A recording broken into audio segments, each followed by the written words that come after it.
Seconda giornata di gara per la 30ª edizione dell'Italian Bahia, gara valida per la Coppa del Mondo di specialità e campionato italiano cross country rally e side by side. Dopo la vittoria sorpresa nel prologo del venerdì del portoghese Ferreira su Mini, sabato salgono in cattedra Nasser Al-Attiyah, pilota del Qatar, campione del mondo e trionfatore nell'ultima Dakar, e il vincitore della passata edizione della gara pordenonese, il saudita Yasser Al-Raji, entrambi su Toyota Hilux.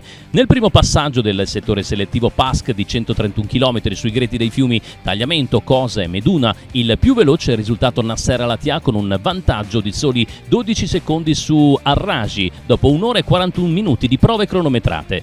Terza piazza per il portoghese Ferreira, che ha preceduto l'argentino Jacopini. Primo tra i piloti italiani Amerigo Ventura, navigato dal cordenonese Mirko Brun su side by side Yamaha. Il pilota piemontese termina con un brillante settimo posto. La corsa, organizzata dal Fuoristrada Club 4x4 di Pordenone, compie 30 anni e venerdì sera nel centro Magredi di San Quirino ha festeggiato lo straordinario traguardo con la presenza di oltre 300 ospiti, tra cui il ministro per i rapporti con il Parlamento Luca Ciriani ed il presidente dell'ACI Angelo Sticchi Damiani. Questo pomeriggio è calato il sipario sulla gara valida per il campionato italiano, mentre la sfida della Coppa del Mondo Cross Country Bahias terminerà nella mattinata di domenica con l'ultimo settore selettivo, da Dignano a Cordenons, di oltre 130 km cronometrati.